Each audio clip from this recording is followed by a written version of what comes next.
welcome to today's video, my League of Legends Roundup for February 12th. I'm going to cover the LCK Week 4, Day 4, as well as the LPL Week 4, Day 6. So let's get started. Every time I do this, I cover the key notes of each game, go over them for you to save you time from watching, say, a 44-minute game or a 36-minute game, whatever it may be. And by giving you the highlights, you can go look back at certain moments. If there's a turning point or a comeback or a major outplay, you can look for yourself. Today I'm starting with the LCK because, as you see here, we have T1, Gen G, and Damwon all playing. So we have actually it's a really good slate of games in both regions, actually. But this especially, obviously, everyone was hyped for the T1 Gen G matchup. So let's get started. It was 2-0. T1, as you see here, Faker's the MVP, which I'll get into. Gen G, due to their COVID issues, which, we do have to take that into consideration. I will, especially for my power rankings this week. Gen G don't have Peanut and don't have Lehens. So they, instead of doing what they did last week, not last week, but last game, they decided on swapping even more players out of their lineup. They took Chovy, swapped him to top lane, and pulled Doran out of the lineup and put Quid in the mid lane. So Chovy top actually wasn't a problem. Actually, Chovy was probably their best player throughout both games, single-handedly almost winning game 1 on Tryndamere. The early game was really slow in game 1, as you see. There was a Ocean and Infernal taken by each team. The first fight actually occurred at 16 minutes, where T1 would take the Rift Herald in a 4-0 win, Faker with a double kill. Gen G would then take a mountain a minute later after winning a fight 3-0. Young Jay on Lee Sin with a double kill. So both fights in the early game are really one-sided. T1 get a pick. 21 minutes. Gen G would win a fight 3-0 to take the Baron. Quid with a double kill in that fight. However, they were punished. T1 would respond and hurt the power of that Baron with a 2-2 teamfight tie. So now there are only 3 members of Gen G with a Baron buff. During the Baron, however, Gen G did go to Mountain Soul Point. T1 would punish them for that as well, just, getting 1 kill. So at 25 minutes after this Baron subsided, the gold is actually pretty close. The game is 8-8. Faker is clearly the carry in this game for all intents and purposes on Corki. He is 4-1-2, but has a 3.2k gold lead over Quid in the Corki Syndra matchup, despite Quid getting that double kill for the Baron.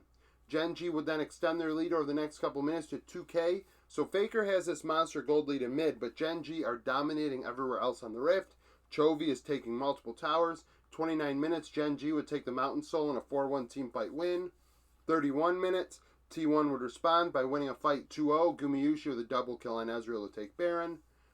Just to kind of give you a perspective of how ahead Chovy was in this game, Faker may be up in gold over Quid, but Chovy was able to solo kill Faker at 32 minutes as he was taking an inhib turret in top lane. So both teams decided to back off after that point, especially T1, and wait for the Elder. 37 minutes, T1 would take the Elder after getting a pick and then win the fight 2-0 while taking it, and afterwards, Gumayushi with a double kill in that fight led to a Baron 5k power play. After that power play subsided, T1 were up 15-13 in kills. Gold was still kind of close. Not gold. Gold wasn't close. It was still like 5k. That Baron really didn't push it that far. Gumayushi's 5-4-6. 44 minutes. The final fight of the game was Elder. There was a skirmish that went 1-1. So now it was a 4v4 for the Elder. T1 would win that fight 4-1. Faker with a double kill. Final score 21-14. They ended off of that Elder. Game 2, a lot more interesting in the early game. This here is 15 minutes through this game, okay? So all this happened the first 15 minutes. And in that game, it took till 16 minutes for anything to happen in terms of kills. So let's get started on that. Gen G would go bot lane. T1 would go top lane in the first 6 minutes. So obviously, Gen G want to get ruler ahead. T1 do not want Chovy to run them over. Gen G take a Cloud because they have the bot prio. T1 would then go mid lane and top lane, so Owner is going all over the place. Gen G would then execute on their bot priority and being ahead with a 2v2 kill. But at 12 minutes, what ended up happening is T1 were up 3.5k gold. They were just ahead. They outplayed the Gen G players, despite the fact that Gen G had that power in bot lane. They just couldn't match T1 in the other lanes. Gen G would then go top lane in 15 minutes to try and right the ship. T1 responded by taking a Hextech Drake. 18 minutes, there was a 2-2 fight in mid, so the game is still 5-5. That gold lead is now 5.5k for T1 at 20 minutes. They turn it into an Infernal. There's a skirmish that goes 1-1 in top at 21 minutes. 23 minutes, Quid solo kills Zeus, Lozeus. So Quid is still looking good in this game. I'm interested to see how this roster does going forward. Obviously, Quid is no Chovy, but Quid is looking okay. 24 minutes, there's a fight 1-1 in top again. So both teams are really close. Games, I mean, the gold is still heavily in T1's favor, but the game in terms of fighting is close. 25 minutes, T1 get a pick, take a Baron, 8k lead. During that Baron, they take Infernal to go to Infernal Soul Point. 28 minutes, there's a 1-1 fight where the game kind of forces a reset. 30 minutes, T1 finally pushed down lane. 2-0 team fight win, end 13-9. Not as quite as many kills, even though that early game was pretty crazy. T1 just outplayed Gen G outright in game 2. Obviously, I mean, got that gold lead while the game was still close in kills because they were just out wave management, out laning their opponents. Series 2 between Sandbox and Damwon, not quite as close on paper. Still the same score, 2-0 in the end. So game 1, early game was slow. DK would go mid at 6 minutes. LSB, Sandbox, would respond by taking an Ocean at 7. However, Damwon did punish them, and that's probably where the game was really pushed for Damwon. Winning the fight 3-0 afterwards. That gave them the prio in lane to get to a 3k gold lead by 11 minutes. 12 minutes, Sandbox would respond, going top and mid simultaneously, getting 2 kills, so they were trying to get the solo lanes ahead. After the reset, Damwon would take a mountain. Damwon would then get a pick. 18 minutes, Damwon would get another pick, taking a cloud. So Sandbox are disrespecting Damwon. 1 kill is all it takes for Damwon to get these objectives. By 20 minutes, they're up 6-2, and Canyon is 3-0-3 on Xin Zhao. So Canyon's making things happen. 21 minutes, the first real big fight of the game. Damwon would ace Sandbox 5-2. Duck Dom, Showmaker, and Ice all with double kills in that game, in that fight, which in the end pushed Damwon's lead to 6.5k. So Damwon are getting ahead big time. They go to Cloud Soul Point uncontested.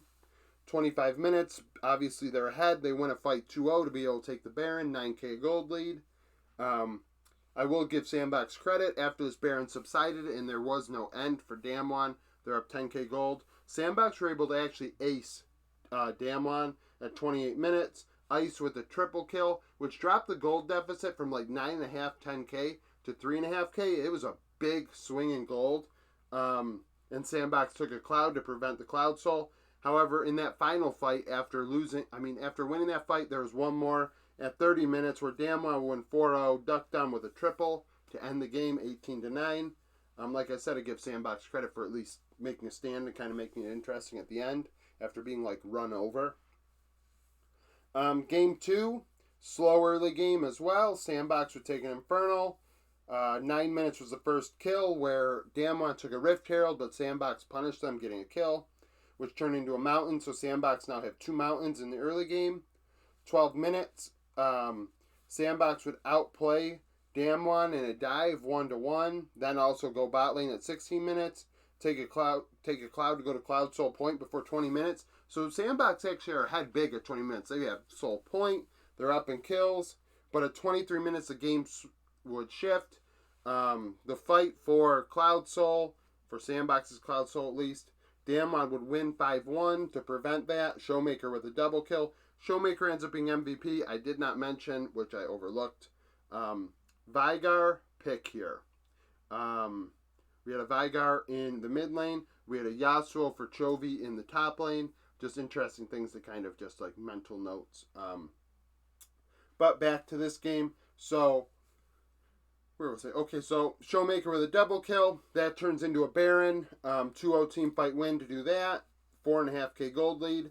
If you can see here, there's 2 pink lines back to back again, indicating there were no fights to be had outside of objectives. And even then, actually, neither objective shed any blood. There were no kills. So Damwon got to soul point in a, 7-8 minute span. Just by having prio. Sandbox didn't even fight anymore trying to get the Cloud Soul. 34 minutes, the game was 8-4. Damwon had a 5k gold lead. Showmaker had 100% kill participation on Rise. 36 minutes, the game would end 5-0. Birdall with a triple kill in the river. The only time I mentioned Birdall all series long, which is good because I feel like in some series, the top lane of Damwon really stinks and they get talked about in a bad way. In this case, he didn't screw up, so I didn't have to talk about him. So they win 13-4. Showmaker ends up being MVP. Having that Vigar in this game was huge. It was a real nice pick. Threw Sandbox off and got them the win. And in Game 2, this fight at Cloud, 23 minutes, was huge for the Rise. And in Showmaker, in the case of Showmaker doing that, that put him ahead. 100% kill participation, clearly a key member of the team to get them ahead in this game.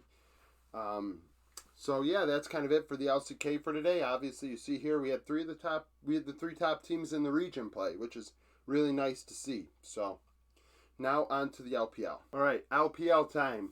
We had some big matchups in this LPL week 4, day 6, or whatever they call it. Obviously it's week 4, but technically I feel like it's day 3, but they label it day 6. So we have EDG playing Weibo, FPX, RNG. So we have RNG and EDG playing 2 of the top 3 teams. Weibo, 3 of the top 6. And then 5 of the top 10. Plus Wii Gaming, Team Wii, not Wii Gaming, Team Wii, who is last. So EDG, Team Wii, obviously EDG win this. Makes sense. 2-0, they're the best team in the world in my opinion. And Team Wii is definitely not. So, how'd this game start? EDG would go top lane to get ahead. 7 minutes, there's a trade of kills and bot. EDG would then win a fight 4-0 for the Rift Herald. Viper with a double kill at 8 minutes. Viper's MVP. He gets ahead big in game 1. I struggled to actually pick an MVP because both games, no one really stood out in game 2, but Viper definitely stood out in game 1. EDG would be up 3k gold by 10 minutes, turn that into a Cloud. Team Wii would respond, however, at 13 minutes going top, 14 minutes also going after Flandry a second time. So they were trying to make Flandry, they were trying to win the Gwen Graves matchup, but by that point the game was out of hand because at 15 minutes, them trying to focus on these plays, EDG are farming. They're up 5.5k gold. They're just massive. Well, not 5.5. Yeah, 5.5k gold at 15 minutes. EDG then take a Hextech Drake. 18 minutes, EDG would win 2-0 in top. So at 20 minutes, they're up 9-3, 8k gold. Viper's 2-1-5, and he has the gold lead pretty much in his pockets. He crushed the Aphelios Jinx matchup, playing the Jinx. EDG would then go to Ocean Soul Point 22 minutes, and then end at 25 minutes, 4-1 in top. Viper with a double kill. There wasn't a lot really to talk about in this game. There wasn't even a Baron needed to be taken by EDG. They just outplayed Team Wii outright. Game 2. So, Game 2. At 5 minutes, Team Wii would try and go top lane once again to affect the Flandry matchup. EDG would respond by getting Viper ahead. 10 minutes. Team Wii actually were benefiting from that top lane. Bew getting a solo on Flandry.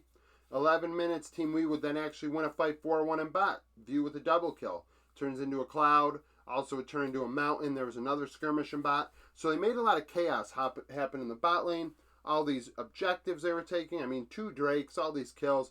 Bew solo kills Flandry again at 21 minutes. Everything is going for Team Wii. However, at 22 minutes, EDG would stop the Drake stacking, getting the Ocean with a 2-0 team fight win.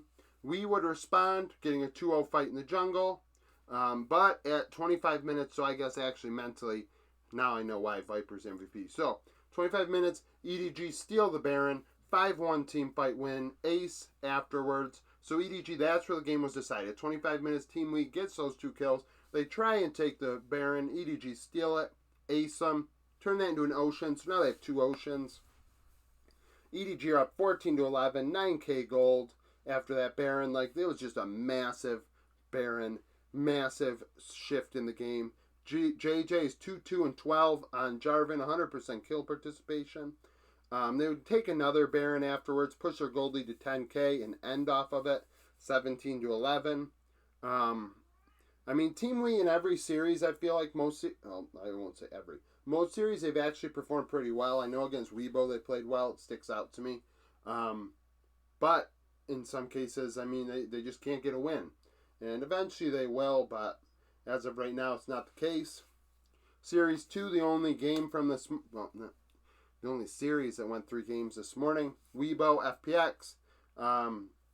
So, the early game of Game 1 was slow. FPX took a Hex Tech after a pick.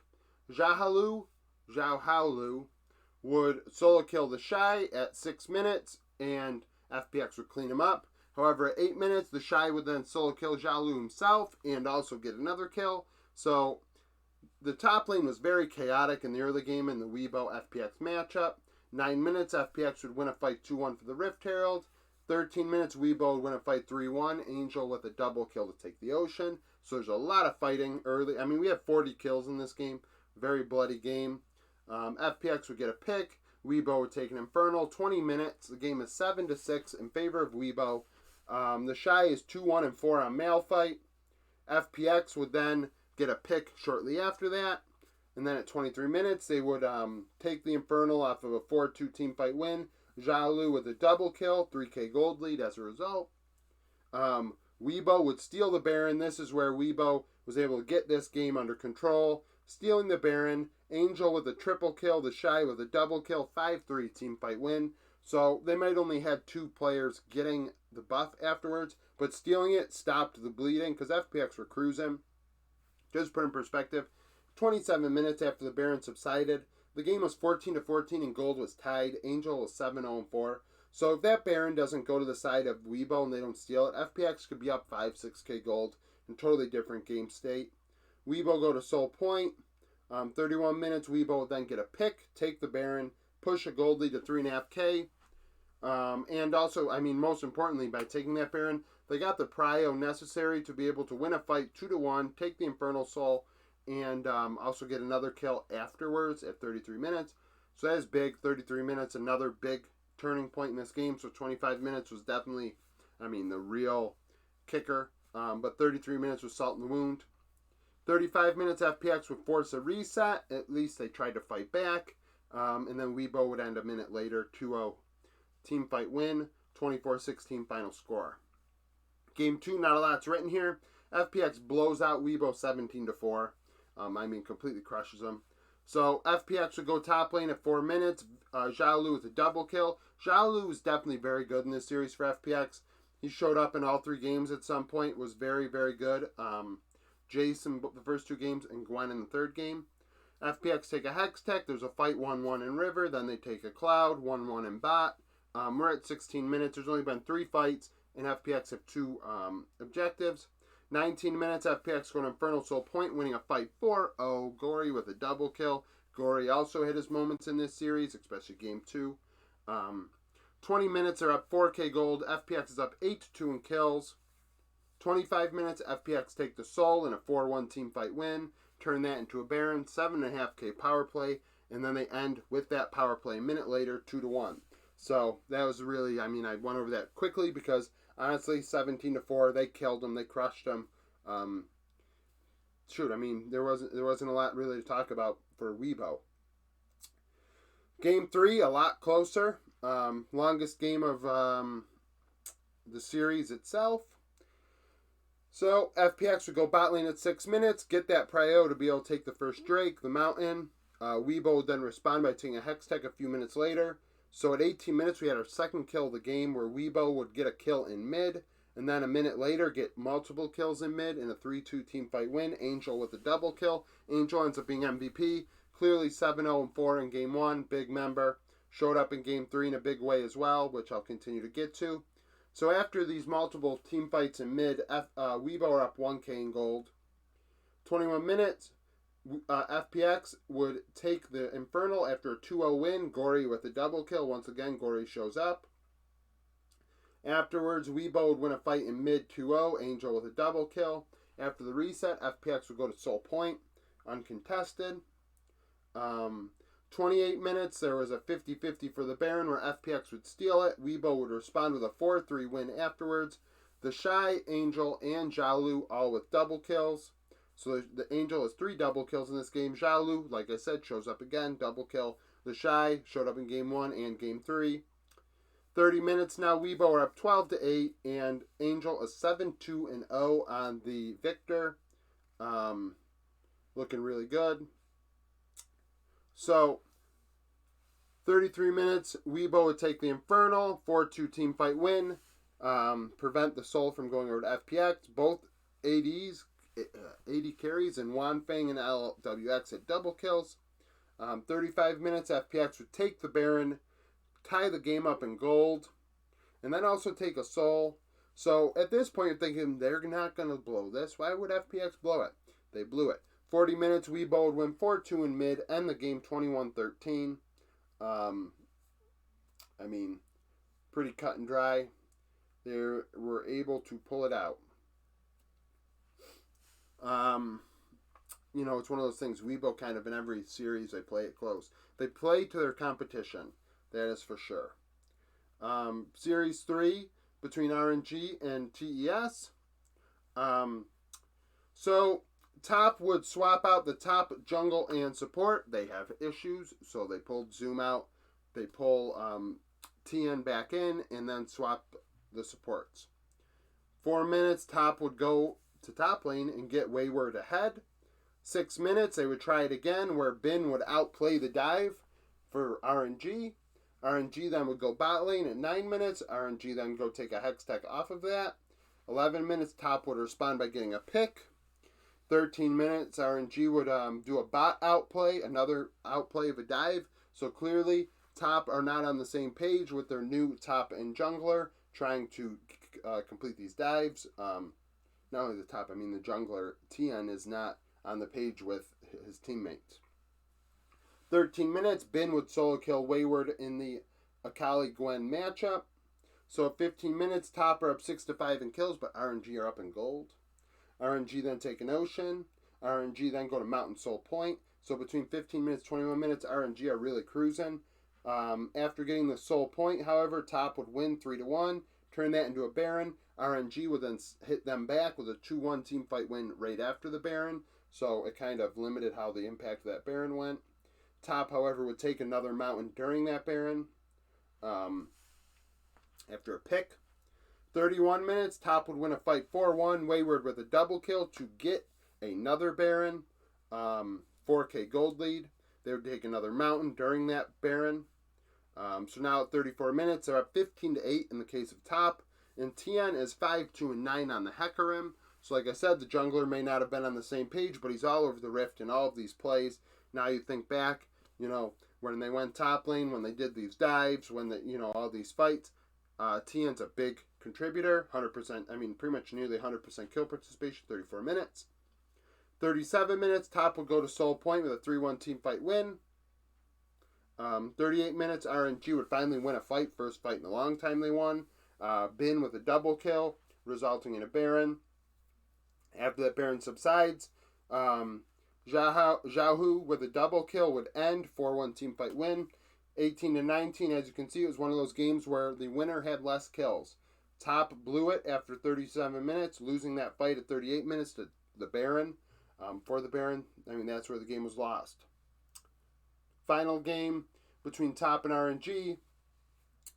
RNG it was a slow early game. All this happened before 9 minutes in this game. The first fight actually was at 9 minutes in this game where RNG would win to take the Rift Herald 1-0. Drop the Rift Herald, push a gold lead. They're up 3k gold with only 1 kill at 12 minutes.